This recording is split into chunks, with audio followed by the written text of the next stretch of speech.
The first time I saw her, I thought it was my neighbor, a woman, dark hair, standing right behind me in the bathroom mirror. I spun around so fast I knocked my toothbrush into the sink. Nothing there, just the white bathroom wall and the shower curtain moving from the draft under the door. Everything exactly where it was supposed to be. I stood there for 30 seconds, heart hammering, telling myself it was a shadow from the hallway light. I hadn't slept properly in 3 days. Moving is exhausting. Your brain plays tricks. You see shapes in corners. You catch movement and spin around, and it's nothing. That's all it was. A tired mind in an unfamiliar place. I believed that completely. I moved into the apartment on a Thursday. 4th floor, building on Crane Street, decent rent for the city. The landlord, Mr. Petrov, was a short man with a thick accent and very dry hands. He showed me around quickly, pointing at things without much conversation. Like a man who had done this tour 200 times and stopped caring about it long ago. He handed me the keys and put the documents on the counter. "Previous tenant?" I asked, just filling the silence. He paused, half a second.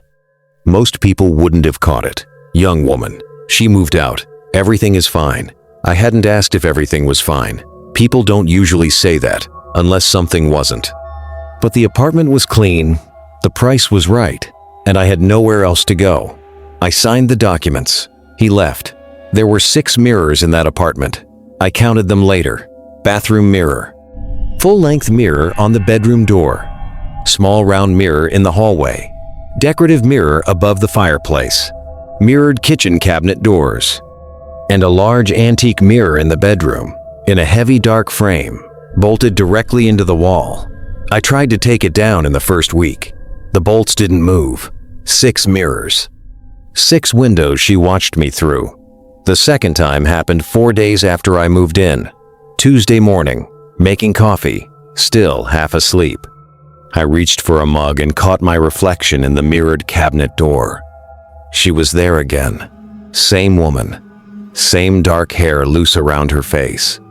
Standing directly behind me, close enough that in a real room you'd have felt the warmth of another body that near. This time I didn't spin around. Something in me already knew it wouldn't help.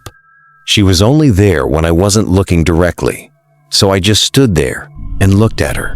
Her face was blank. Not angry, not threatening. Just watching me with completely focused dark eyes, like I was the most important thing she had looked at in a very long time. Then I blinked. She was gone. I called Dana, my closest friend, who was relentlessly practical and had a gift for finding the rational explanation and handing it to you clearly enough to hold on to. "You're stressed?" she said. "You just moved.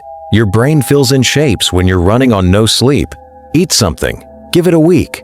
I ate. I gave it a week. It kept happening. By the second week, I had started avoiding mirrors. Not dramatically. I just stopped looking at them properly. Angled the bedroom door so the full-length mirror faced the wall.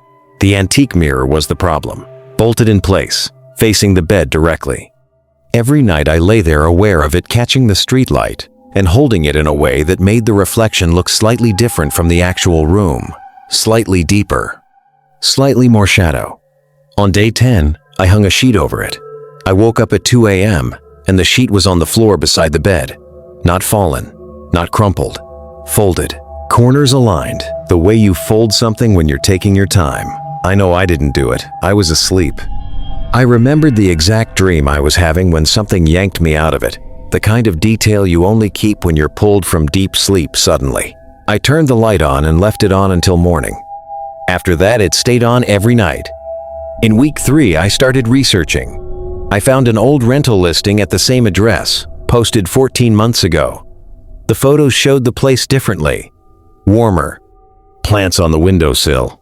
A yellow rug in the living room. Someone had made this place into a real home. The listing was posted by someone named Clara Voss. I searched the name. Her Facebook came up immediately. Profile photo of a woman in her mid-20s, squinting in sunlight. Dark hair falling past her shoulders. I looked at the photo for a long time before I admitted what I already knew. The woman in the profile photo and the woman in my mirrors were the same person. Her last post was 11 months ago. A photo of a coffee cup. Morning light. Caption: Monday again. The kind of post that means nothing at all, unless it turns out to be the last one. Nothing after that. No activity anywhere. No comments, no reactions, no birthday messages. Just silence. Perfectly preserved, like a room no one had entered in almost a year. I found a post in a local community group from someone asking if anyone had heard from Clara Voss on Crane Street. She'd missed 2 weeks of work and wasn't answering her phone. 3 people replied saying no. The thread was 10 months old. No follow-up. I called Mr. Petrov. I want to ask about Clara Voss, I said. Silence. The longer kind, where someone is deciding something. She disappeared from here about 11 months ago. Did something happen to her in this apartment? She moved out. Flat. Rehearsed. The exact same words as before. I see her in the mirrors. I said, in this apartment, standing behind me. I've been seeing her since I moved in, and I found her face online, and it matches exactly. He hung up. No confusion. No, what are you talking about? Just the call ending immediately, which told me more than anything he could have said. Dana came over that evening.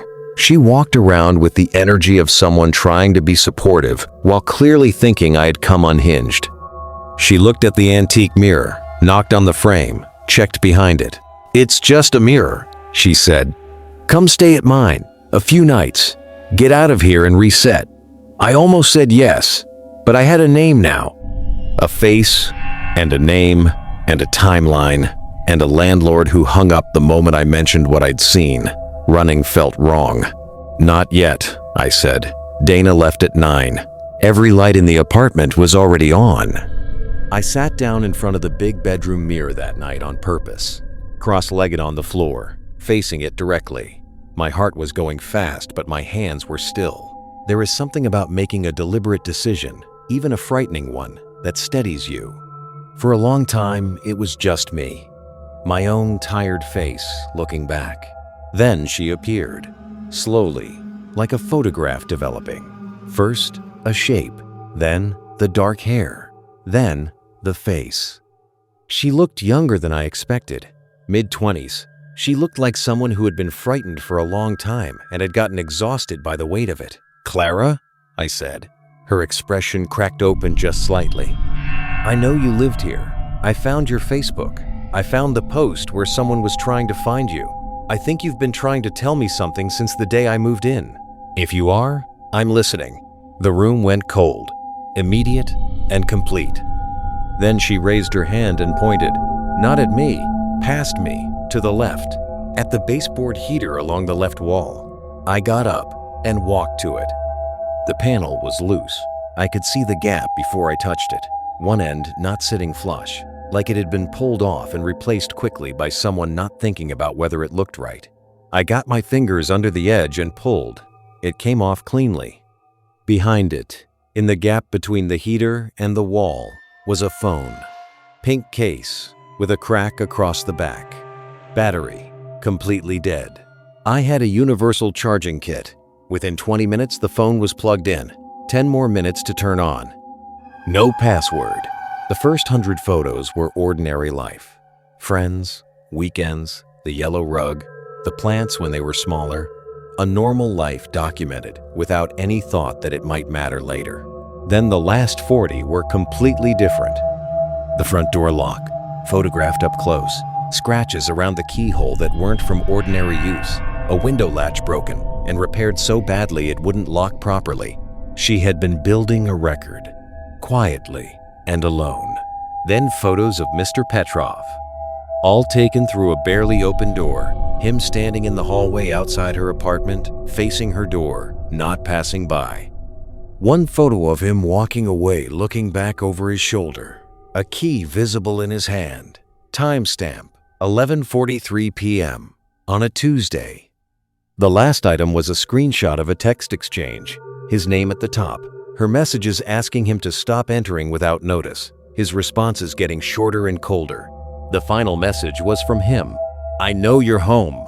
Open the door, or I will. I forwarded everything to Dana. Then I called the police. I waited in the building hallway under the security camera, back flat against the wall. No mirrors anywhere near me. 2 officers came, then a third. I handed them the phone and told them everything. Clara's Facebook going silent. The unanswered forum post. Mr. Petrov hanging up the moment I said her name. The photos of tampered locks. The texts. The timestamp of 11:43 p.m. I did not tell them about the mirrors. That night needed me to be believed. I don't live on Crane Street anymore. 3 weeks later, a detective called. They had found Clara Voss. She was alive. That matters more than anything else in this story. She was alive and living under a different name 200 miles away. She had run because she was terrified, and she hadn't gone to the police herself because she didn't think they'd believe her without evidence. She had hidden the phone and walked out and tried to build something elsewhere on the specific kind of hope that has already let go of certainty. The kind that says, I don't know if this will ever matter, but I have nothing else left. The detective told me Clara had been informed that someone new had moved in and found the phone behind the baseboard heater. She didn't ask how, exactly. Maybe she already knew. I have mirrors in my new place, regular ones. I look into them and see only myself, a little older than I was a year ago, a little more careful, a little less willing to explain away the things I notice. I don't know exactly what I saw on Crane Street. I don't know if it was Clara in any real sense, or something that took her shape, or my own mind building a story from details it had picked up without telling me. What I know is this: a woman was alone and terrified, and she hid a phone in a wall because she had run out of options. And something made sure the right person found it. That's enough for me. Subscribe, like, and comment below what you would have done if you were in this same situation.